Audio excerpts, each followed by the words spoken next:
아버지 회개합니다. 주님의 것을 아버지 심지 않고 먹은 것을 회개합니다. 아버지, 그래서 내가 가난하고 그의 교회를 가난하게 한 것 회개합니다. 아버지, 심음으로 말미암아서 내가 부여하고 그의 교회가 풍성한 줄 믿습니다. 아버지 주님, 온전한 11조를 주님 앞에 심음으로 말미암아서 이 간정 있는 삶으로 이끌어 가시고 주님 아버지 말씀대로 성취되는 것을 간증하는 사람으로 주님 축복하여 주십시오. 예수님 이름으로 기도합니다. 네, 할렐루야. 네, 제 강의를 들으러 오시는 분 중에 누가 많냐면 이 보살님들이 많잖아요. 예, 어제도 10년간 복양하는 보살님 오셨어요.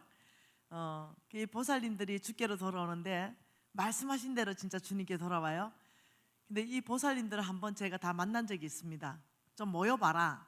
이래서 팔공산 대보살, 태백산 보살, 뭐 미얀마 보살, 저기 토론토 보살, 뭐 하여튼 좋은 절에 있는 모든 보살들 다 만났죠. 그리고 또 제 팬들 보살들이 또 따로 모여 있는 보살들이 있어요. 근데 좀 모여봐라. 그래서 한번 모여가지고 뭐 때문에 그 대보살 2,000명, 4,000명 이래 거느리는 대보살이 죽게 돌아왔냐? 김미진 강의 중에 뭐가 그래 은혜가 됐냐? 이러니까 이 보살님들이 재밌는 얘기를 했어요. 우리 부처님이 한 손바닥을 펴고 한 손바닥을 이렇게 하시고 자꾸 뭔가 달라고 하셨다는 거예요. 그래서 있는 거 없는 거 갖다 바쳤대요. 근데 또 뭐 절에 가면은 물 조심해, 불 조심해, 삼재 꼈네, 뭐 이래가지고 부적설 한다는 거예요. 그럼 또 부적을 또 몇 천만 원짜리 사가지고 가슴에 넣어놨다가 베개 입에 넣어놨다가 남편에게 넣어놨다가 이러는데 뭐 너무 불안한 삶이라는 거예요. 주고 또 주고 또 주고 굿하고 또 하고 또 해도 멋이 안 풀린다는 거예요. 근데 이 친구가 유튜브를 보내줘서 유튜브를 듣고 있는데 놀라운 사실이 하나 발견됐다는 거예요. 두 가지래요. 첫째, 부처님보다 센 하나님이 있다는 걸 알았다는 거예요. 네, 그분은 뭐 김미진이 말하기를 그냥 태양계를 지나서 은하계를 지나서 우주 만물을 창조하신 하나님이라 하니까 우리 부처님이 일단 게임이 안 될 것 같더래요. 무조건 센 신이다. 이거는 유일하게 센 신이다. 이걸 받아들인 거예요. 또 하나는 11조 강의를 듣다가 은혜를 무지하게 받았다는 거예요. 아니, 그 많은 믿음으로 사는 그 기적 같은 간정, 그게 은혜가 된 게 아니고 11조라고요. 그러니까 11조래요. 그러면서 하는 말이 엄청나게 은혜 받은 이유가 뭐냐면 10분의 1만 드려도 된다는 데에 대해서 너무 은혜를 받았다는 거예요. 근데 그 하나님이 10분의 1만 드려도 그렇게 메뚜기 떼를 다 막아주고 기한 전에 열매를 떨어지지 않게 하고, 그러니까 결과는 아름다운 땅이 돼서 소산이 많게 하는 이런 결과를 준다는 소리를 듣고는 야, 기독교는 굉장히 자유한 종교구나 이렇게 생각하면서 처음으로 교회 나갈 때 몽땅 온전한 11조를 가지고 나갔다는 거예요. 그러면서 나한테 질문이 있대요. 강사님 질문이 있대요. 보살님 한번 해보세요. 근데요, 왜 11조 강의를 그렇게 목에 핏대를 올려가면서 합니까? 교인들이 이렇게 심을 씨 좋은 거 풍성해지는 거 이거 안 하는 사람도 있어요? 그래서 내가 너무 그 보살님 앞에서 쪽팔려 버리는 거죠. 아마 없을 거야. 간혹 몇 명 있을 거야. 그 몇 명 때문에 내가 핏대를 올려서 하는 거 아이가, 이렇게 얘기했다니까요. 근데 내가 실수한 거죠. 어느 큰 교회 가가지고 큰 실수를 했죠. 내가 김씨기 때문에 그냥 김씨를 예를 든 거예요. 만일 그 거룩한, 나는 원래 장로님들 되게 좋아하거든요. 그 거룩한 장로님, 우리가 정말 너무 좋아하는 존경하는 그 장로님이, 김 장로님이 앞에서 열심히 주님을 찬양하는데 혹 11조 안 했다면 주님 눈에 어떻게 보이겠냐? 저놈은 도둑놈의 새끼, 이렇게 안 보이겠냐? 우리가 생각할 때는 저 태산 같은 우리 존경하는 김 장로님 이러는데 하나님 눈에는 뭐라 보겠냐? 저놈 도둑놈, 저 김 장로 저놈 도둑놈, 저놈 이렇게 안 보이겠냐 했는데 그날 김장로가 있었는데 11조를 안 했다는 거야. 난 몰랐어요. 정말 몰랐어요. 그러니까 담임 목사님이 그냥 태산같이 걱정을 한 거예요. 하필이면 김장로 얘기해가지고 유일하게 장로 중에 11조 안 하는 분이 김장로래요. 박장로하고 다 11조 하는데 내가 간사님한테 꼬발린 것 같이 되는 거 아니냐 이래가지고 뭐 이거 어떡해요. 아이고 진짜 이랬는데 그 김장로가 내 좀 잠깐 보자 하는 거야. 연락이 온 거야. 왜요? 이러니까 간사님 내가 11조를 떼먹은 김장로가 맞는데 성령이 임했습니다. 나 회개했습니다. 온전한 11조 하겠습니다. 내가 안 되고 우리 아들이 안 되는 이유를 깊이 깨닫게 해주셔서 감사합니다. 내가 너무너무 감사했어요. 그래가지고 그 김장로 또 교회에서 사고 치면 내가 어찌 됐겠어요. 다시는 이제 그 말 안 해요. 네, 김장로님, 네.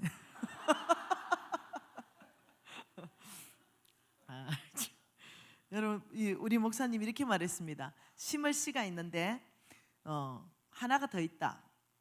너희가 나의 끝을 도둑질했는데 봉헌물이 있다. 도대체 봉헌물에 해당하는 게 무엇인가? 11조는 10분의 1이잖아요. 이 봉헌물은요 하나님이 명령해서 주라고 명령한 것입니다. 하나님이 이미 11조는 이거는 내 거라고 말했고 이거는 아예 내 거라고 말했습니다. 처음부터 너희들에게 준 적이 없는 거라 말하고 이 봉헌물에 대해서는 뭐라고 했냐면 너희들에게 축복을 주겠는데 내가 주라는 그곳에 주면 누가복음 6장 38절에 이렇게 말합니다. 주라. 그것은요 내가 주고 싶은 것이 아니에요. 하나님이 명령해서 주라 이라는 것이 따로 있습니다. 나는 주고 싶은 건 많잖아요. 거기에 내가 마음대로 줄 수 없어요. 왜냐하면 난 청직이기 때문에 그 주인이 주라 하는 그곳이 있다는 거예요. 그곳에 주라. 그러면 내가 너희들이 준 그것을 어떻게 해요? 누가복음 6장 38절 보십시다. 같이 있습니다. 주라. 그리하면 너희에게 줄 것이니 곧 후이 되어 누르고 흔들어 넘치도록 하여 너희에게 안겨주리라. 주라. 이것은 명령입니다. 줄래? 이게 아닙니다. 하나님 일방적으로 주라. 너희 가지고 있는 것 중에 주라. 그리하면은 항상 결과입니다. 너희들이 나의 명령에 따라서 주게 된다면 그리하면 나는 너희들이 준 그것에 너희들에게 줄 것인데 준 만큼 주는 것이 아니라 후이되고 누르고 흔들어 넘치도록 하여 다시 너희들에게 안겨줄 것이다. 놀라운 말씀이에요. 이 봉헌물에 해당하는 것 이것이 도대체 뭔가 다시 한번 고린도 말씀 보겠습니다. 고린도 후서입니다. 다시 고린도 후서 9장 말씀 보세요. 이 고린도 후서 말씀을 보면서 우리가 무엇을 봤냐면 이걸 봤습니다. 5절은 재물에 대해서 연보, 주는 삶, 헌금에 대해서 하나님이 미리 준비하라. 6절은 농사법에 대해서, 그리고 7절은 또다시 어떻게 주는 삶에 대해서, 또 8절은 재물과 농사법에 대해서. 8절 다시 한번 읽습니다. 하나님이 능히 모든 은혜를 너희에게 넘치게 하시나니 이는 너희로 모든 일에 항상 모든 것이 넉넉하여 모든 착한 일에 넘치게 하려 하심이라. 이 8절은요 하나님 나라의 이 법칙을 말하는 건데요, 이 8절에 보면은 이렇게 말합니다. 이는 너희로, 이렇게 말했죠. 이는 아브라함의 씨로, 말씀 띄워주세요. 이는 아브라함의 씨로, 이는 너희로 모든 일입니다. 한두 가지 일이 아니에요. 모든 일에 항상입니다. 모든 것이 넉넉하여 모든 착한 일에 넘치게 하기 위해서 하나님이 모든 은혜를 너희에게 넘치게 하신다. 그러니까 우리에게 넘치게 하시는 분이 하나님이시다 이렇게 말하는데, 도대체 모든 일은 무엇이며 모든 것이 넉넉한 것은 무엇이며 모든 착한 일은 무엇인가? 그거는 9절 말씀을 읽어보면 바로 답이 나온다는 거죠. 9절에는 뭐라 그래요? 그가 헛어 가난한 자들에게 주었으니, 그러니까 착한 일에 해당하는 게 뭐예요? 가난한 자들에게 너희들이 주는 것이 착한 일이다. 그러면 모든 것이 넉넉한 건 뭐예요? 가난한 자한테 줄 수 있는 재물을 말하는 거예요. 그래서 모든 일은 뭐예요? 항상 그들에게 다 줄 수 있는 그런 일, 한두 가지 일이 아니라 그것을 위해서 모든 은혜를 너희에게 더한다는 말은 뭐예요? 재물을 대주겠다 이 말입니다. 그러니까 이 말은 너희들이 재물이 풍성하게 많아서 넉넉해서 너희들이 모든 착한 일에 줄 수 있도록 내가 넉넉하게 모든 은혜를 다 부어줄 것이다.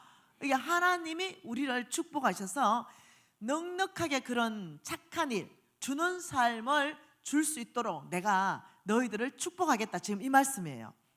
그러면서 9절에 가난한 자 이렇게 말했잖아요. 그러면 여러분 한 질문 하나 있습니다. 질문은 무엇이냐면 여러분이 혹시 천국 보입니까? 천국 보이세요? 천국 볼 수 있습니까? 안 보이는 세계에 있는 천국? 보기가 어렵잖아요. 근데 볼 수 있는 유일한 방법이 뭐냐면 나는 이 땅에 있어요. 나는 여기에 있어요. 이 땅에 있는데 보이지 않는 세계 천국을 보는 유일한 방법이 말씀을 통해서 보는 겁니다. 이 말씀을 통해서 보면 천국이 다 보입니다. 우리가 누구를 또 보고 싶냐면 우리 예수 그리스도가 어떻게 생겼는가 보고 싶어요. 말씀을 통해서 보면 다 보여요. 안 생겼다. 우리 예수님은 잘 안 생겨서. 그럼 우리는 누구를 또 보고 싶냐면 사도 바울을 보고 싶어요. 맞나요? 네, 사도 바울 보고 싶으면 여러분 또 여기다가 바울을 넣으면 됩니다. 바울 넣으니까 또 말씀을 통해서 보니까 어때요? 늘 손수건을 들고 다니고 뭔가 눈을 닦고 다니는 모습 다 보이는 거죠. 그러면 또 넣고 싶어요. 여기 뭐 넣고 싶어요? 네, 여기에 뭐 다윗도 넣고 싶어요. 다 넣고 싶죠.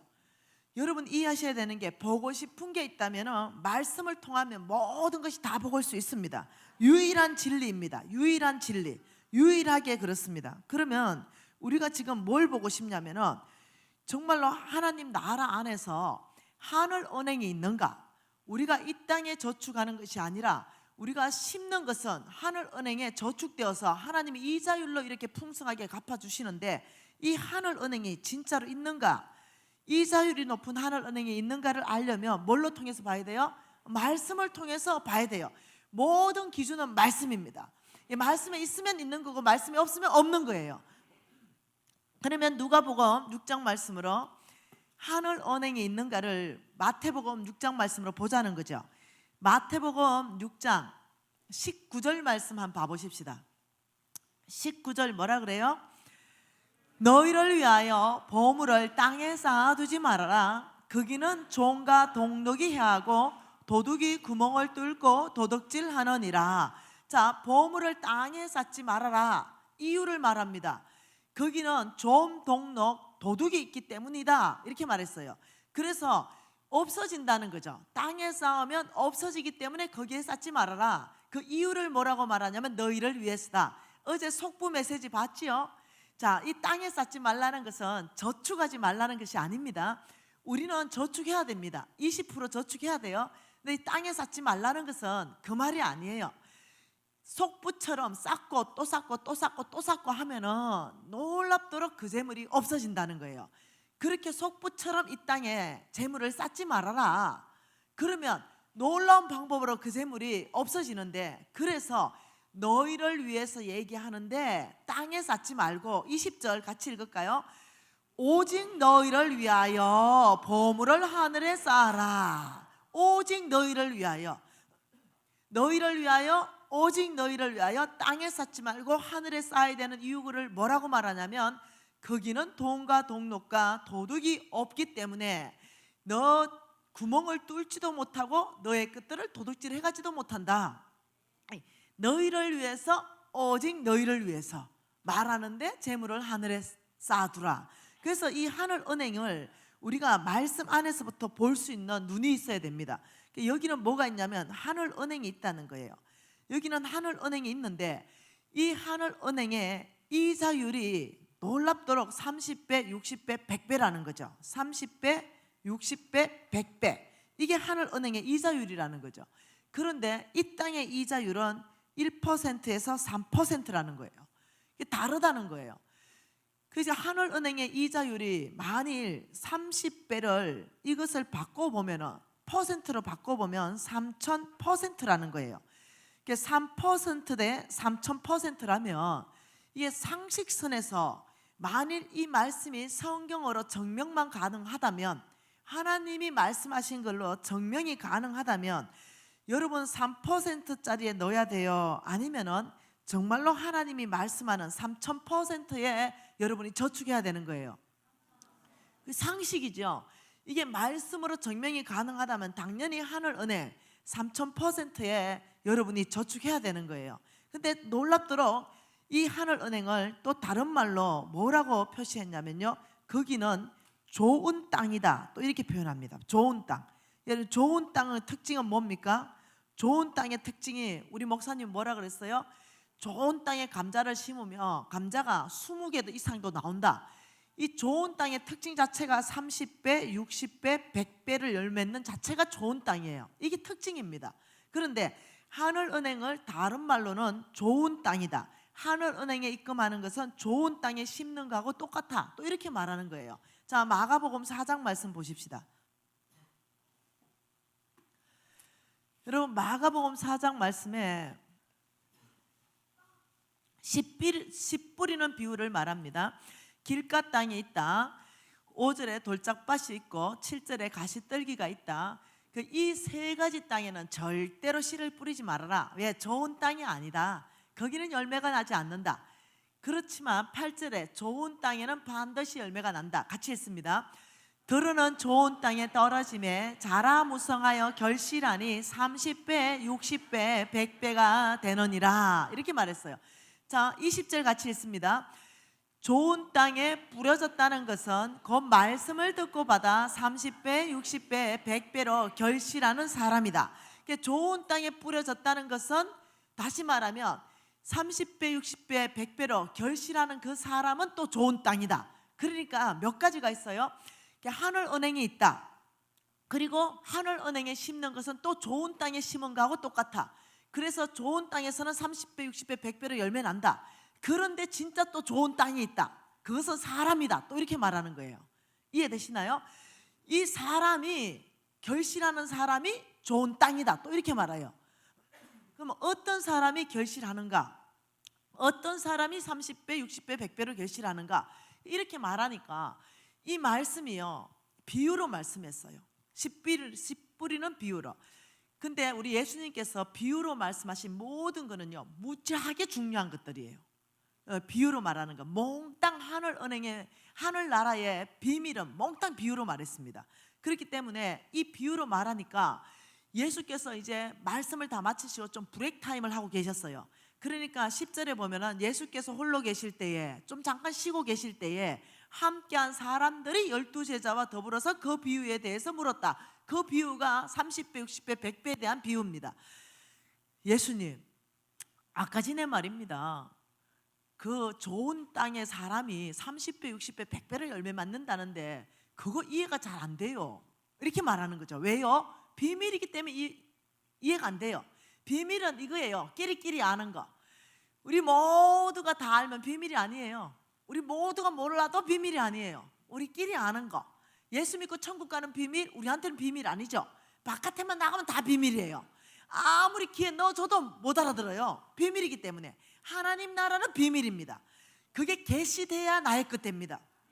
그러니까 우리 예수님께서 뭐라고 했냐면 11절에 그거 그 비유 30배, 60배, 100배 열매 맺는 사람의 비유 비밀이다 야. 하늘나라 비밀이다 야.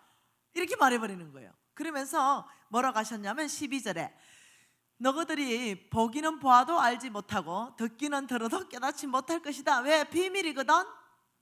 그러면서 9절에 뭐라 했냐면 들을 끼 있는 자가 들을지어다. 예, 오늘 이 심는 씨의 지금 이 놀라운 우리 홍성근 목사님 말씀은 비밀입니다. 들을 끼 있는 자는 듣게 됩니다. 예, 그래서 아무나 이것을 살아내지를 못하는 거예요. 그러니까 좋은 땅, 그러면 어떤 사람이 살아내고 진짜로 30배, 60배, 100배를 열매 맺고 하나님을 간증하고 자랑하느냐? 그것은 누가복음 15장에 말씀하고 계세요.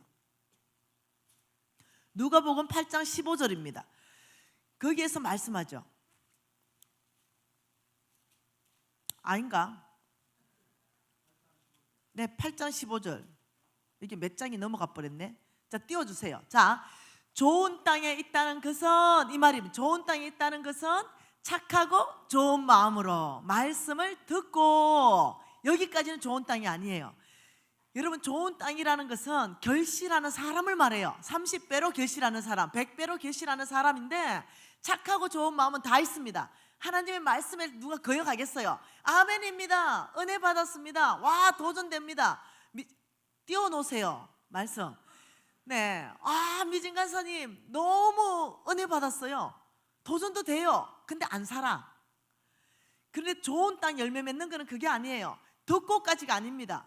들은 말씀을 지킨다 말은 행한다 이 말입니다. 말씀대로 행하면, 그리고 너희들이 씨를 뿌렸기 때문에 인내해야 되잖아요. 나무가 자라나야 되고 열매 맺는 시간이 필요하잖아요. 그 너희들이 말씀대로 너희들이 듣고 은혜 받고 그대로 행하면, 그리고 너희들이 인내하고 기다리면 내가 반드시 30배, 60배, 100배로 결실을 줄 것이다, 이렇게 말하는 거예요. 그래서 좋은 땅, 열매 맺는 땅은요, 지키는 땅이에요. 예, 그래서 순종하는 땅이에요. 말씀대로 믿음으로 사는 사람이에요. 믿음으로 산다는 것이 뭐냐면 말씀대로 행하는 것까지 가는 거예요. 좋은 땅은 말씀에 행함까지 가는 것이 좋은 땅이다. 그래서 은혜 받는 땅은요, 열매 잘 못 맺어요. 여러분, 은혜 한두 번 받아봤나? 네, 매주 은혜 받고, 특별 부흥 집회 하면 은혜 받고, 막 눈물 콧물 다 짜고, 그런데 안 살아. 네, 여러분, 어제 내가 얘기했죠. 저와 여러분은 성정이 똑같은데, 근데 간증이 많은 거예요. 그 이유가 뭐라고요? 그렇죠. 마지막이 다르다는 거죠. 마지막이 내가 어떠냐면 말씀대로 순종해버리는 거예요. 이것은 우리 홍성근 목사님이 정인입니다. 네, 많이 갈등하는 걸 내가 얘기하거든요. 많이 갈등하는 거를 얘기하는데, 제가 무슨 갈등을 얘기했냐면, 목사님, 나 돈 벌면 잘 벌 것 같으니까 나 사업에 뛰어들어야 되겠습니다. 그리고 제가 말씀 전하는 건 좀 줄여야 되겠습니다. 이게 헌 목사님이 주님 앞에 가셔서 주님이 하라는 대로 하세요, 이러는 거예요. 그 주님 앞에 가니까, 네가 날 사랑하느냐? 네, 내 양을 먹이라. 그래가지고 내가 하고 싶은 건 뭐요? 사업하고 싶었어요. 왠 돈 벌 자신도 있으니까 그것 좀 시간을 많이 투자하고 싶은데, 주님이 네가 날 사랑하느냐? 네, 내 양을 먹이라. 그날로 바로 접었습니다. 그리고 목사님, 사업을 줄이겠습니다. 말씀을 누리겠습니다. 내가 마지막에 잘하는 게 순종이라니까요. 그래서 항상 나한테 하나님께서 주시는 게 뭐냐면 열매입니다. 말씀대로 네가 순종했기 때문에 내가 말씀대로 너의 삶에 열매를 줄 것이다. 예, 하늘은행 봤습니다, 그죠? 지금 하늘은행 봤어요. 말씀을 통해서 있는 거 보았습니다. 어디가 하늘은행이고 어디가 하나님이 주라는 곳인가? 자, 여기 하늘은행이 있어요. 여기는 30배, 60배, 100배입니다. 하늘은행의 이자율, 그걸 이제 3000%라고 합니다. 자, 이걸 한번 증명해 보고 싶습니다. 자, 어디가 하늘은행인가? 잠언서 말씀 볼까요? 잠언서 19장 17절입니다. 잠언서 19장 17절 한 절 말씀 같이 한번 읽어볼게요. 가난한 자를 불쌍히 여기는 것은 여호와께 구워드리는 것이니 그의 선행을 그에게 갚아주시리라. 자, 이 말씀을요, 쉬운 성경으로 해석해 놓은 거, 번역해 놓은 걸 그대로 제가 한번 다시 읽어보도록 해볼게요. 가난한 자들에게 베푸는 일은 여호와께 빌려드리는 것이니 그분이 후하게 보상해 주신다. 자, 가난한 자를 불쌍히 여기는 것은 여호와께 구워드리는 것이니, 그러니까 어떤 가난한 사람을 보고 와, 불쌍하다, 불쌍해, 무지하게 불쌍하네 하고 지나가면은 불쌍하게 여기는 거예요. 그건 놀리는 거야. 이 지금 말씀은 뭔가 줬다는 거예요. 여호와께 구워드리는 것이니, 와, 저 사람 불쌍하네 이러면서 이 땅에서 내가 사는데 여기 누구를 봤냐면 가난한 사람을 본 거예요. 와, 저 가난한 사람 너무 불쌍해. 식사를 못한 것 같아. 내가 돈을 10,000원을 줬더니 내 통장에 마이너스가 딱 떴어요. 그러니까 바로 하나님이 계신 이 하늘은행에서 어떤 일이 보이지 않는 세계에서 일어나냐면 플러스 10,000원이다. 없어진 게 아니다. 이 플러스 10,000원이 저축되어 있다. 지금 이렇게 계산이 된다는 거예요. 가난한 자를 불쌍히 여기는 것은 여호와께 구워드리는 것이니 내가 너한테 10,000원 꽂다. 그의 선행을 그에게 갚아주시리라. 그분이 후하게 보상해 주겠다. 여러분, 10,000원을 갚으면 후한 겁니까? 아니죠. 후하다는 것은 누르고 흔들어 넘치도록 줘야 후한 것입니다. 10,000원을 20,000원을 줘야 후한 것입니다. 이 말은 그 말이에요. 이게 한글로는 후하다, 영어로는 풀로, 그게 풀로, 가득으로. 그리고 이게 성경적 원어로 보면은 실질적인 뜻은 뭐냐면요, 배가가 된다 이 뜻입니다. 배가, 너희들이 하나님께 빌려준 것, 그것은 배가가 된다, 이런 뜻의 의미로 써 있는 게 후하다, 풀이다, 이렇게 되는 거예요. 근데 이것을 성경에서 여러 군데에서 또 말씀하고 있다는 거예요. 한번 우리가 또 봐보십시다. 이사야 58장으로 보십시다. 이사야 58장, 자, 이사야 말씀 58장에 7절 한 절 말씀 같이 읽어볼게요. 줄인 자에게 내 양식을 나누어 주며 유리하는 빈민을 집에 들이면 헐벗은 자를 보면 입히면, 이 말이 뭐냐면 가난한 자를 돌봤다면 이 말입니다. 그리하면 항상 결과를 말합니다. 그리했다면 8절 결과가 뭡니까? 내 빛이 새벽같이 비칠 것이며 내 치유가 급속할 것이며. 첫 번째 하나님의 이자율로 약속하시는 말씀이 치유입니다. 치유, 병고침을 말씀합니다. 병고침.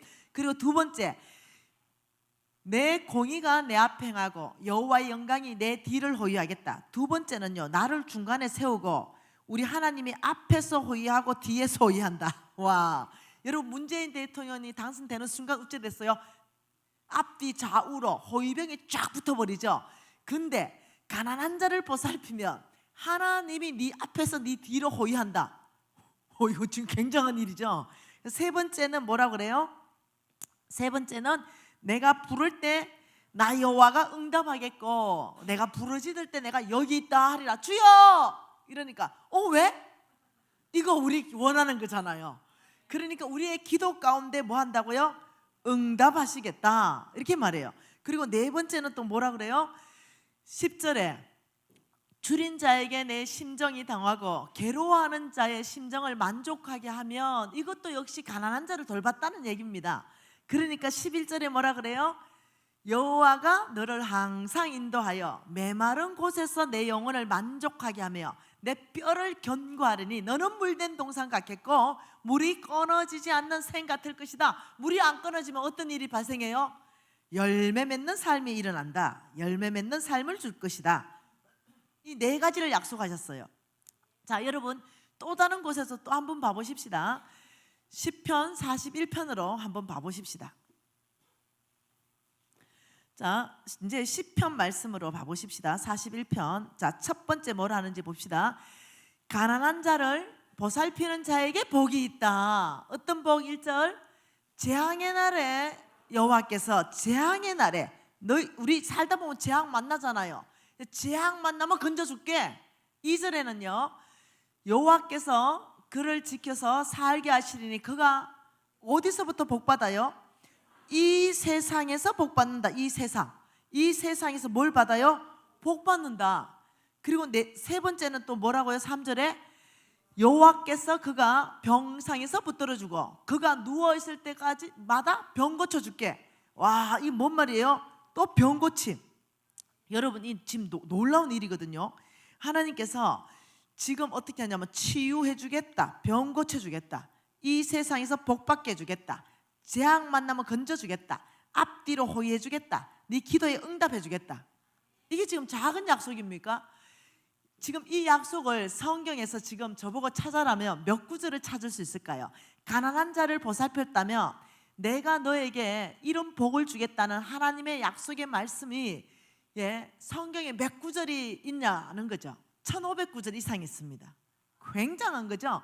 성경이 지금 시간이 없어서 몇 구절 못 찾는 건데 1500구절 이상이나 하나님께서 가난한 자를 보살피며 나는 너희들을 이렇게 보살펴 주겠다. 여러분, 하나님의 재물은 어떤 형태로 있다고요? 약속이라는 형태로 있다고요. 하나님은 모든 것이 약속이라는 형태로 있습니다. 믿으면 나의 것이요 너희들이 가나안 땅에 들어가서 저 땅을 취하라 라고 하나님이 약속했습니다. 너희들이 들어가면, 너희들이 순종하면 그 땅 전체를 너희들한테 줄 것이다. 그래서 어떻게 해요? 갈렙이 들어갔습니다. 하나님의 모든 축복은 약속입니다. 아브라함, 내가 너를 축복할 것이다. 온 땅에 하나님의 나라를 세우기 위해서 지혜롭게 할 것이고 능력을 부어줄 것이고 재물이 내가 너의 끝에게 하셔서 온 땅에 내가 너를 통해서 하나님 나라 세울 것이다. 이 약속이에요. 근데 아브라함이 약속 믿고 가는 거예요. 엘리야에게 약속했습니다. 그리 시내가에 가라. 그러면 까마귀 보내줄게. 엘리야가 그리 시내가 가니까 까마귀가 왔어요. 안 가면 어떻게 하겠어요? 까마귀 못 만나죠. 그 그리 시내가에 있는 엘리야 보고 또다시 뭐라 그랬어요? 야, 사르밧 땅으로 좀 가봐라. 거기는 한 과부가 있다. 그 엘리야가 또 믿고 사르밧 땅 갔어요. 그러니 그 과부 만났어요. 하나님이 축복하고 하나님의 역사가 일어나는 모든 것은 뭐냐면 약속을 한다는 거예요. 하나님의 약속을 누가 믿고 움직이는 행동을 하는가, 여기에 따라서 삶의 결과가 완전히 달라져 버린다는 거죠. 이것을 순종한다는 거예요. 그러니까 지금 여기에서 하나님이 가난한 자를 보살피는 자에게는 내가 약속한다. 치유를 내가 병 고쳐줄 것이고 앞뒤로 내가 너를 호위해 줄 것이며 내가 너 기도할 때마다 응답을 줄 것이며 너의 삶에 늘 열매 있는 삶을 줄 것이다. 그리고 재앙 만나면 건져줄 것이다. 너는 죽어서부터가 아니라 이 세상부터 너는 복받을 것이다. 1500구절로. 굉장한 일 아니겠어요? 여러분, 이걸 믿는 사람들이 있다는 거죠. 네, 제가 그 정철환 목사님이라고 계십니다. 이 정철환 목사님은 우리 NCMN과 네트워크 교회입니다. 지금 동대구역에서 우리 NCMN의 간사들과 그 교인들하고 약 100여 명의 노숙인들을 매주 섬깁니다. 그리고 교회를 개방해서 노숙인들이 늘 왔다 가서 먹을 수 있도록 그 국수를 끓여서 늘 드리고 이럽니다. 우리 네트워크 교회니까 우리 홍성근 목사님하고 함께 2015년 12월 달 집회를 갔어요. 함께 집회를 하는데 그 정철환 목사님이 이 놀라운 간증을 하시는 거예요. 그래서 내가 그 간증을 확인을 좀 해야 될 것 같아. 그래서 목사님 좀 확인해 봐도 됩니까? 확인해 봐래. 그래서 그 교인들한테 확인을 다 했다는 거 아닙니까?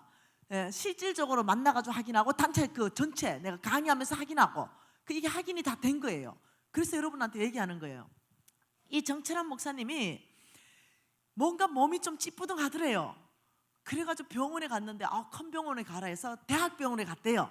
그리고 지금은 대학병원에 그 모든 진단서가 다 있는 얘기예요.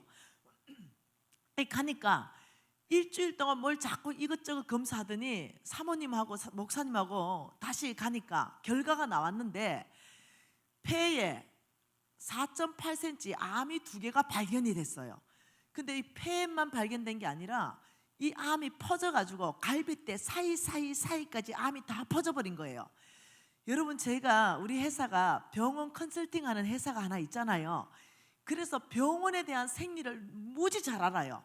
그리고 또 이 의사에 대해서 제가 아는 거예요. 의사 선생님들은요 1%의 회생 가능성이 있으면 절대로 안 죽입니다. 끝까지 포기를 안 해요. 그래서 어떠냐면 심장을 이렇게 열어놓고요, 그리고 전기 꽂아놓고도 심장을 뛰게 합니다. 그 1%만 가능성이 있어도. 네, 의사들은 생명을요 가장 소중하게 여깁니다. 포기를 안 해요. 의사가 안 됩니다 이럴 때는요 이건 제로예요, 제로. 근데 그 의사 선생님이 이 두 부부를 불러서 지금 당신 몸 전체 안에 암입니다. 그래서 수술 불가능, 방사선 불가능, 항암 불가능, 우리가 손 써줄 수 있는 퍼센트가 0%입니다. 그러니 사모님께서 목사님 맛있는 거 다 사드리고 놀러 다니고 아주 길면 3개월, 짧으면 1개월 안에 아마 소천하실 것 같습니다. 준비하십시오. 사망 진단을 딱 받았죠. 그날 목사님이 그 MRI 찍은 거, CT 찍은 거, 그 진단서, 당신 소견서 다 끊어주시오. 이래서 다 끊습니다. 그리고 교회에 왔어요. 그리고는 성도들한테 그걸 다 나눠줍니다. 오늘 사람이, 의사가 나한테 사망 선고했습니다. 나 온몸에 암이 퍼졌고 길면 3개월, 짧으면 1개월이라고 합니다. 근데 나는 나의 하나님을 이제까지 신뢰했고 그 하나님은 전능하십니다. 그래서 나는 정말 내가 할 수 있는 동안 나는 이 말씀을 믿었고 내가 할 수 있는 동안 그렇게 섬겼습니다. 그러니 여러분이 정인이시고 하나님이 이때 나의 삶에 대해서 약속하신 것을 하나님이 이루실 때라고 나는 믿고 있습니다. 여러분이 한 끼씩 나를 위해서 금식해 주십시오. 이러고 몽땅 금식 들어간 거 아닙니까? 그리고 이제 한 달이 지났어요. 그리고 한 10일 정도 더 지났습니다. 교인들이 하고 목사님하고 병원 갑시다. 병원 가서 암이 다 나았다는 확진 진단서를 받으러 가십시다. 여러분이 병원장 같으면 어떻게 했나? 이 사람들 웃는 이유가 뭐겠어요? 이 사람들이 지금 제정신이냐 이거 아니겠어요? 그 사람들이 갔어요. 우리 목사님 다 나았으니까 확진 진단서를 끊어주십시오. 이러니까 의사가 너희들 마음은 알겠는데 내가 3개월 여유가 있다 했지 않았냐? 이제 한 달쯤 지났으니까 2달만 좀 더 기다려봐라. 이래 된 거예요. 아니요, 우리는 죽음을 기다리러 온 게 아니라 의사로서 확진 진단서에서 하나님이 누구신지 우리는 보러 왔습니다. 우리 목사님 다시 다 검사해 주세요. 그래 의사가 이 정도 되면 열받을 거 아니에요. 그래 의사가 다 조사를 했습니다. 그래 7일이 지났어요. 결과가 나왔습니다. 병원 갔죠. 다 불렀어요. 너희들 도대체 무슨 일이 있었어? 왜요? 지금 이 목사님 머리끝에서 발끝까지 암세포가 단 하나도 발견되지 않음. 할렐루야! 놀라우신 하나님. 여러분이 아빠라고 부르시는 그 하나님은 전능자요, 그 하나님 믿는 자에게는 그대로 드러나시는 분이십니다. 믿음이 중요한 거예요. 여러분 상 간증 아니겠어요? 그래서 내가 이 간증을 하니까 어떤 의대생 하나가 열받았어요. 나 찾아왔어. 자기는 의대생이래. 3학년인가 뭐 이렇대. 그래서 이러니까 못 믿습니다 이래. 오케이, 니 잘 걸렸다 싶어. 이리 와봐라. 네 의대생이 너의 지식이 너를 망하게 하는도다. 너의 지식이 너의 믿음을 망하게 하네. 나 이렇게 얘기하면서 네 뭐 걸래? 네 나한테 뭐 걸래? 이게 진짜 사실이고 내가 병원 가서 진단서 다 확인하고 사실이면 내 평생을 선교지에 나가겠습니다. 의료 선교사. 할렐루야! 내가 그랬죠. 할렐루야! 그래가지고 정철환 목사한테 보냈어요. 그게 다 확인했대요. 그리고 의료 선교사로 헌신했습니다. 너무 감사한 거죠? 너무 감사해요. 여러분 이 일은 정철환 목사님에게만 일어나는 게 아니에요. 여러분 제가 오늘은 우름마 얘기를 안 하겠습니다. 우름마는 이 뇌로 가는 혈관이 막혀버렸습니다. 그래서 뇌로 가는 혈관이 막혀서 우리 어머니가 쓰러졌죠. 우리 어머니 쓰러져서 발견이 늦게 돼서 뇌로 가는 혈관 막힌 그 주변에 세포들이 죽었어요. 그래서 여러분 뇌 세포가 죽으면 절대 회생이 불가능합니다. CT, MRI 다 찍었죠. 사람을 못 알아봅니다. 자기 자신이 누군지도 몰라요. 뇌 세포가 죽었기 때문에. 중증 치매 환자보다 더 치매 환자예요. 그래서 의사 선생님이 이렇게 말했어요. 뇌 세포가 죽은 거는 회복할 수 없지만 그래도 뇌로 가는 혈관이 막혀있기 때문에 빨리 뚫어서 생명에 지장 없게 해야 된다. 이 할머니 돌아가실 때까지 이 상태로 그러면 돌아가십니까? 그렇습니다. 제가 하나님 말씀 아는 게 한 구절이 있습니다. 그게 뭐였냐면 고린도후서 1장 20절이에요. 고린도후서 1장 20절이 뭡니까? 하나님의 약속은 얼마든지 그리스도 예수 안에 예가 되니.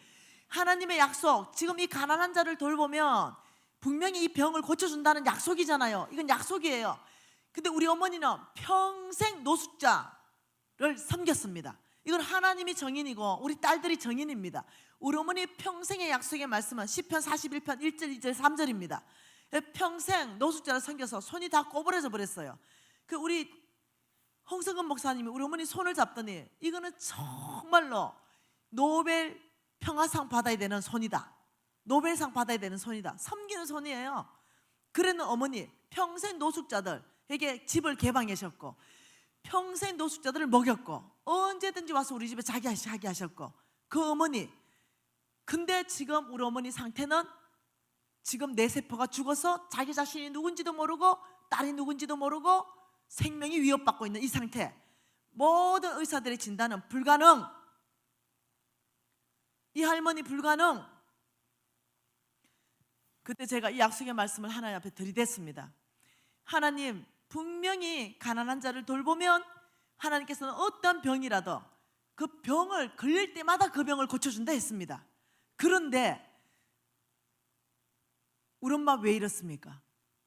지금 하나님 우리 어머니 살았던 삶에 대한 대가, 이자율 주셔야 되겠습니다. 그 이자율을 병 고치는 걸로 주셔야 되겠습니다. 하나님의 약속은 얼마든지 그리스도 안에 예가 된다. 예는 현실화된다. 그대로 이루어진다. 나에게 집행된다. 내가 경험한다. 하나님의 능력을 나의 것으로 받는 거예요. 그 예가 되니 주 예수 이름으로 구하라. 그리하면 주시리라. 너희들이 구한 것을 의심하지 않고 있으면 받으리라. 그 예수 그리스도 안에서 예가 된다는 것입니다. 그런즉 그로 말미암아 우리가 아멘하여 하나님께 영광 돌린다. 이 말은 무슨 말이냐면 하나님의 약속이 이 땅 가운데 드러나야 하나님이 영광 받는 시간이라는 거예요. 만일 약속하고 지키지 않아도 된다면 누구나 약속 못 하겠습니까? 근데 그게 아니라는 거예요. 하나님은 약속하시고 그분은 그 약속을 이루실 전능자이신 거예요. 그래서 그리스도 예수 안에 예가 된다는 말은 그만큼 우리가 말씀 그대로 이루어져서 정철한 목사님 같은 일이 일어나기 때문에 우리가 박수를 친 거예요. 왜? 와, 하나님 당신은 신실하십니다. 당신은 정말 전능하십니다. 약속을 이루시는 분이십니다. 이거거든요. 그러니 이 말씀을 아는 거죠. 하나님의 들이댔죠. 하나님, 이 약속의 말씀 우리 엄마의 약속의 말씀입니다. 우리 어머니 하나님이 고쳐야 됩니다. 의사들 전체가 뇌세포가 죽은 사람은 회생이 안 된답니다. 돌아오지 않는답니다. 평생 자기가 누군지 모르고 그냥 헤매고 다녀 이렇게 사는 거 우리 어머니 삶 아닙니다. 아버지, 약속하신 대로 우리 어머니한테 이거 집행해 주십시오. 밤새도록 난리가 났죠. 네, 밤새도록 우리 어머니 나 못 알아봤죠. 그리고 아침이 됐습니다. 우리 어머니 눈 뜨시고 저를 보더니 유진 엄마 이렇게 말했습니다. 그 내가 어머니 이름은 뭡니까? 또 우리 유진 아빠 이름은 뭡니까? 어머니 O 더하기 O는 뭡니까? 대답을 다 하는 거예요. 그래서 의사선생님 빨리 불렀습니다. 수술하기 전에 응급수술 들어가기로 돼 있었거든요. 이 할머니가 지금 자기 이름을 안다니까 의사선생님이 이렇게 말했습니다. 절대로 하늘이 두 쪽 나도 그런 일은 안 일어납니다. 뇌세포가 죽은 건 회복이 안 됩니다. 자녀 딸의 마음은 알겠지만 그런 일 없습니다. 아니요, 병실에 빨리 오십시오. 대화를 했어요. 그런데 딸을 알아봐요. 그러니까 의사 선생님이 잠깐 수술 잠깐 스탑, 다시 MRI CT 다시 찍는다. 다시 MRI CT 다 2시간에 걸쳐서 찍었어요. 그리고 의사 선생님 왔죠. 그 딸을 불렀어요. 보호자를 부른 거예요. 당신 밤새게 무슨 일이 있었냐? 왜 그렇습니까? 이 할머니 뇌로 가는 모든 혈관과 죽은 뇌세포가 완벽하게 지금 재생됐습니다. 할렐루야! 우리 하나님 전능하신 분이십니다. 우리 하나님 신실하신 분이세요. 그 하나님이 말씀하시기 내가 너희들을 축복하기 위해서 하늘은행에 너희들을 입금하라. 너희를 위하여 오직 너희를 위하여 하늘은행에 입금하는 것은 없어지는 것이 아니다. 이것은 비밀인 것입니다. 그러면서 하나님이 성경에서 하늘은행에 대해서 말했습니다. 여기가 하늘은행이다. 어디가 하늘은행인가? 어디가 하나님이 말하는 복문물인가? 하나님께서는 첫째 가난한 자라고 그랬습니다. 이 가난한 자가 하늘은행이다. 두 번째 어제 보았습니다. 빌립보서 말씀으로 보았어요. 하나님의 사람들에게 주라. 성빈들에게 주라. 그럴 때 하나님 나라 복음이 확산된다. 세 번째 하나님 나라의 프로젝트에 주라. 하나님이 명령한 프로젝트. 교회 건축해라. 선교지에 우물 파줘라. 유치원 세워라. 학교 세워라. 아니면 선교센터 건립해라. 하나님으로부터 명령받고 시행되고 있는 그 프로젝트, 너희들 여기는 내가 주라는 곳이다. 이렇게 말하는 거예요. 여러분이 주고 싶은데 주는 게 아닙니다. 하나님이 명령하여 주라는 그곳에 줘야 된다는 거죠. 여러분의 재물이 있다면 어디를 써야 되냐면 가난한 사람, 하나님의 사람, 그리고 하늘나라 프로젝트 여기에 줘야 된다는 거예요. 그러면 그것이 어떻게 되느냐? 여러분 옥수수 2개 있어요. 한 개 옥수수 큰 옥수수에 500알이 달렸습니다. 2개를 삶았어요. 그걸 내가 먹었네요. 그럼 내 배 속에 들어갔어요. 그러면 없어지는 겁니다. 그건 심는 게 아니에요. 근데 옥수수 2개 있어요. 하나를 삶아서 먹고 하나는 바싹 말려서 씨옥수수를 했어요. 그리고 500알을 다 분리시켰습니다. 그리고 봄이 돼가지고 땅을 팔고 옥수수 하나씩 다 심었습니다. 그리고 흙을 덮었습니다. 그러니까 옥수수 알이 안 보여요. 그 농사꾼이 아이고 답답하라, 내 옥수수가 어디 갔지? 이런 농사꾼 있습니까? 아니에요. 심었기 때문에 어때요? 소망이 충만한 거예요. 한 알에 옥수수 대가 올라오고, 우리 목사님 기가 막힌 그림을 그렸잖아요. 이 옥수수 대가 올라오고 옥수수가 2개가 딱 열리는 거예요. 그러니 한 개를 안 먹고 심으니까 1000개의 옥수수를 수확하는 거예요. 그러니 소망이 너무 큰 거죠. 지금 그 말씀을 가지고 이렇게 와요. 옥수수 2개가 있는 거예요. 삶았어요. 1개를 먹고 지금 가는데 저기 가난한 사람이 있는 거예요. 뭐 식사도 못했겠다. 그래서 옥수수 하나를 줬어요. 그 가난한 사람이 받아서 홀라당 먹어버린 거야. 그 옥수수가 하나는 내 뱃속에 들어갔고 하나는 가난한 사람 뱃속에 들어갔어요. 근데 내 뱃속에 들어간 건 없어지는데 그 가난한 사람 뱃속에 들어간 걸 하나님께서 뭐라고 말하냐면 심었다. 거기는 좋은 땅이다. 그리고 하늘은행에 입금했다. 내가 반드시 출금해 줄 것이다. 무엇으로? 내가 이것으로 출금해 줄 것이다. 치유해 줄 것이고 앞뒤로 호의해 줄 것이고 재앙 만나면 건져 줄 것이고 이 세상에 복받게 해줄 것이고 기도에 응답해 줄 것이고 열매 맺는 삶 살게 할 것이고 네 병 고칠 때마다 그 병 고쳐줄 것이다. 굉장한 약속을 한다는 거예요. 여러분, 우리 어머니 말이고 정철한 목사님 말이니까 아멘이지. 여러분 일로 한번 가져가 보세요. 여러분 일로 가져갔는데 어느 날 멀쩡하던 남편, 멀쩡하던 부인, 멀쩡하던 자식이 병원 갔다 오더니 온몸에 암이래. 사형 선고 3개월. 얼마나 청천벽력이에요. 이 일이 있었어요. 근데 나는 진짜 이 약속의 말씀을 믿고 내가 힘 닿는 대로 정말 교회 안에 교회 밖에 가난한 사람 도왔어요. 그러면 그때가 당당할 때입니다. 아버지, 우리 남편, 우리 부인, 우리 자식, 아버지 사람은 사망 선고 냈지만 주님 약속대로 이루십시오. 이자율 청구합니다. 왜냐하면 하나님이 입금했기 때문입니다. 제가 이자율 청구할 때 아버지 주십시오 이럴 때 정철한 목사님이나 우리 어머니 같은 일이 여러분 집안에서 일어나 버렸어. 그러면 이자율이 3000%예요 아니면 30만 % 정도 돼요. 지금 주님은 그 얘기를 한다는 거예요. 그 얘기를 하나님께서는 지금 그 얘기, 이자율이 3000% 정도가 아니다, 30배, 60배, 100배 정도가 아니다, 이 얘기를 하는데 못 알아들어. 왜? 비밀이니까. 비밀이라서 못 알아들어. 알아들은 사람은 어떻게 한다? 실천한다. 알아들은 사람은 실천하는데 못 알아듣는 사람은 여전히 기가 막혔어요. 못 알아듣는 거예요. 한 말씀 더 봐보십시다. 에스겔서입니다. 여러분 에스겔서 16장 49절을 볼 건데 하나님이 아주 그냥 위에서부터 유황불을 내려가지고 그냥 소돔과 고모라를 완전히 그냥 끝내버렸어요. 멸망시켜버렸어요. 그 이유를 그 소돔과 고모라가 음란하기 때문이라고만 알고 있는데 그렇지 않습니다. 에스겔서 16장 49절 50절 두 절 같이 읽겠습니다. 내 아우 소돔의 제약은 이러하니 그와 그의 딸들에게 교만함과 음식물의 풍족함과 태평함이 있으며 또 그가 가난하고 궁핍한 자를 도와주지 아니하며. 소돔의 제약은요, 하나님이 엄청나게 축복해서 거기는 음식이 굉장히 풍족했습니다.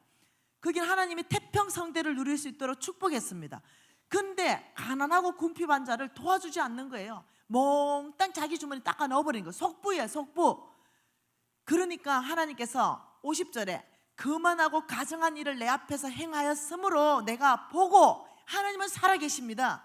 하나님 눈 감고 안 계세요. 하나님은 소돔과 고모라를 바라보던 그 눈은 오늘 지금 새가난 교회를 바라보고 유비전 교회를 바라본다는 걸 아십시오. 오늘 그 눈은 한국 교회를 바라본다는 걸 아십시오. 오늘 그 눈은 성도들의 가정에, 성도들의 기업을 바라보고 계신다는 걸 아십시오. 아무리 축복해도 닦아 넣으면 안 된다는 거예요. 하나님의 그 눈은 우리를 바라보고 계신 거. 너희들이 먼저는 교회 안에서부터 교회 밖으로 가난한 자, 궁핍한 자를 너희들이 도와주는 것이 나의 뜻이다. 교회는요, 이 사명이 먼저입니다. 먼저 가난한 자를 돕는 것입니다. 우리 NCMN에 교회의 재정 10원도 사용하지 않고 가난한 자를 도와줄 수 있는 모든 프로젝트와 전략이 다 있습니다. 네, 마켓을 통해서 도와줄 수 있고, 사랑 나눔 박스를 통해서 도와줄 수 있고, 어떤 데일리를 통해서 도와줄 수 있고, 여러분 다 모든 것을 다 갖춰놨잖아요. 그래서 그걸 교회 안 깊이 안에 가져오십시오. 교회 깊이 가져오면 어떤 일이 발생하는지 한번 봐보십시다. 여러분 마켓 있잖아요. 지금 이 마켓을 아주 적극적으로 활용해서 가난한 자들, 궁핍한 자들이 거기 전체를 이용하면서 위로받게 하십시오. 내가 물건을 가져가서 상품권으로 바꿨으면 가난한 자들이 그 상품권한테, 가난한 자들한테 선물하십시오. 그리고 그 마켓을 이용해서 쌀도 가져가게 하고 반찬도 가져가게 하십시오. 그 행위가 무슨 행위입니까? 또 가난한 자가 있으면 여러분 박스 하십시오. 그걸 나누십시오. 히브리스에 뭐라고 말합니까? 히브리서 13장 16절 한 절 말씀만 보겠습니다.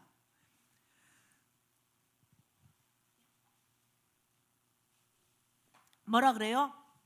오직 선을 행한가 서로 나누어 주기를 잊지 말라. 하나님은 이 같은 제사를 기뻐하시느니라. 하나님이 가장 찾으시는 사람은 나는 예배자를 찾는다. 제사하는 사람, 나를 예배하는 사람을 찾는다. 그런데 하나님이 기뻐하는 예배는 세상 사람하고 똑같이 살다가 주일날 하루만 와가지고 하나님 앞에 예배하는 거, 이걸 기뻐하는 게 아니에요. 삶은 세상 사람인데 완전히 세상 사람하고 똑같은데 세상적인 원칙, 세상적인 기준, 세상적인 가치관, 세상적인 목표 몽땅 세상 사람하고 똑같은데 나중에 그래서 동료 보고 교회 가자 이러면 내가 왜 교회 가야 되냐? 니하고 나하고 다른 게 뭐가 있냐? 니 부정직하고 내 부정직하고, 너 세상적인 원칙으로 살고 내 세상적인 원칙으로 살고, 뭐가 니하고 나하고 다른 게 있어서 내가 교회 가야 되냐? 그런데 하나님이 뭐라 그럽니까? 나는 너희들이 세상적으로 그렇게 살다가 주일날 하루만 와서 그렇게 교회 예배 드리는 거, 내가 그게 기쁜 게 아니다. 너희들의 삶이 예배되게 하라. 오직 선을 행한가 서로 나누어 주는 거, 그거 잊지 말아라. 내가 이 예배를 가장 기뻐한다. 그러니까 여러분이 물병 하나라도, 정말 아니면 영양크림 하나라도, 아니면 치약 칫솔 하나라도 정말 여러분 안에서 여러분 바깥에 가난한 사람들을 위해서 교회에 가져와가지고 저 마켓에 기부하면서, 저 마켓에 또 이 상품권과 바꿔가면서 그들이 섬기는 거, 이 하나 가져오는 그 자체가 뭐냐면요, 너는 나를 예배하는구나, 참된 예배자다 이 말이에요. 여러분이 박스를 다 받아가요. 사랑 나눔 박스를 다 받아가서 여러분 한 달 동안 다 거기 두면서 우리에게 넘치게 주신 은혜에 감사해서 그 박스에 살 한 대 넣는 거, 라면 5개 넣는 거, 생필품, 그게 뭐 기름 같은 거 넣는 거, 샴푸 같은 거 넣는 거, 그 한 달 동안 내도록 거기에 가난한 사람을 위해서 기도하면서 아버지 이 물건을 받을 때 그가 위로받게 하시고 그가 주님의 사랑을 알게 하십시오 하면서 넣는 그 행위 자체가 교회 와서 예배하는 거, 찬양하는 거, 그 이상을이라는 거예요.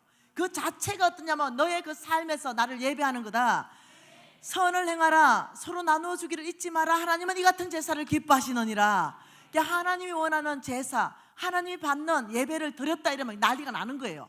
하나님이 기뻤다면 난리가 난다니까요. 여러분 자식이 여러분 기쁘게 하면 난리가 나잖아요. 여러분 아버지 엄마 기쁘게 하면은요 오만 주머니가 다 나와요.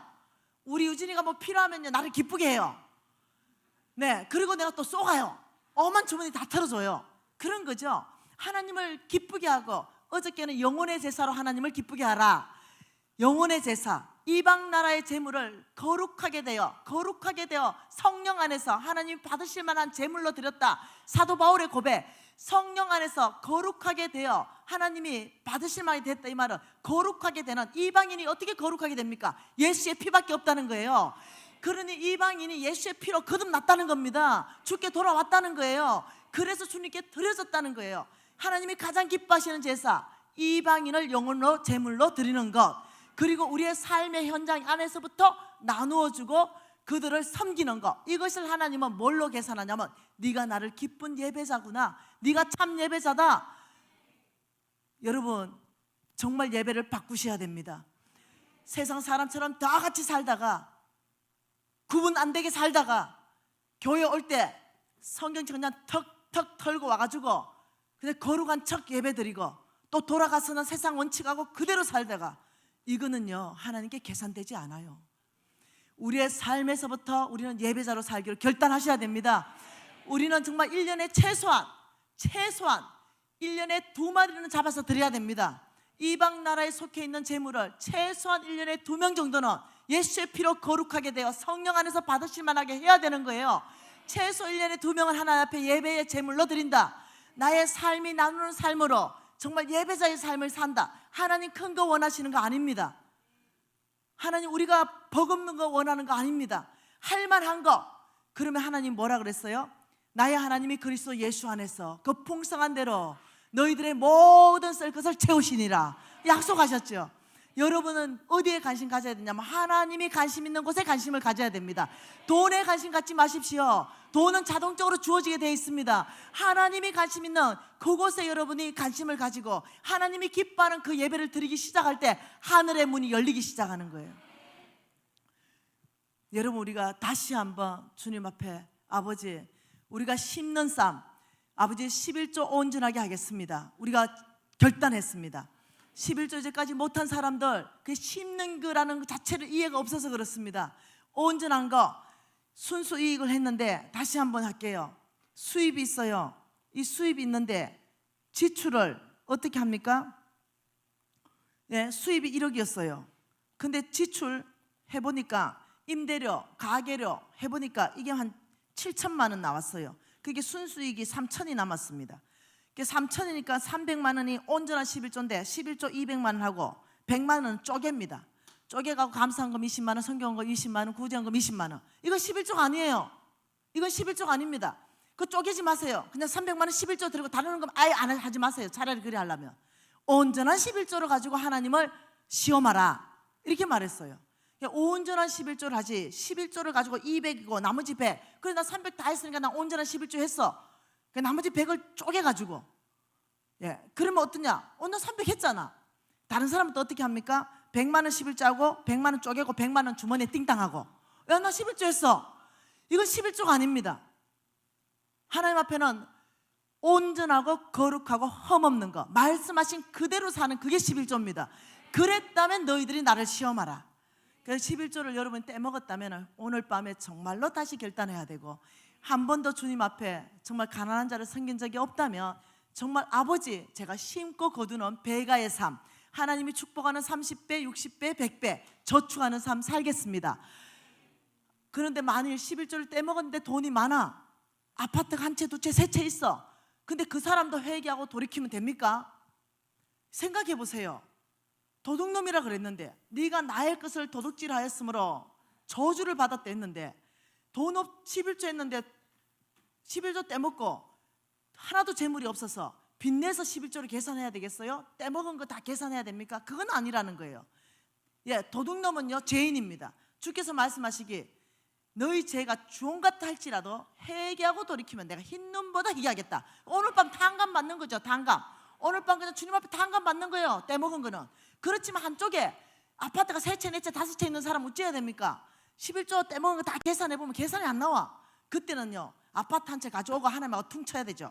주님, 내가 계산이 안 됩니다. 얼만큼 떼요? 이거 회개의 재물입니다. 이 집문서 하나 갖다 내겠습니다. 그리고 제 죄를 사하시고 아버지 오늘부터 온전한 11조 하겠습니다. 있는 사람은 성경에 계산하라 그랬습니다. 없는 사람은 탕감 받아라 그랬어요. 그러니 여러분이 알아서 하나님 앞에 돌이키시면 된다는 거예요. 이 방법이든 저 방법이든. 여러분 기도하십시다. 오늘 다시 한번 말씀 앞에 항복하실 분들은 손을 높이 드십시다. 그리고 아버지, 제가 정말 심는 삶 거두는 삶이 잘 되지 않아서 내가 가난했고 그의 교회가 가난했습니다.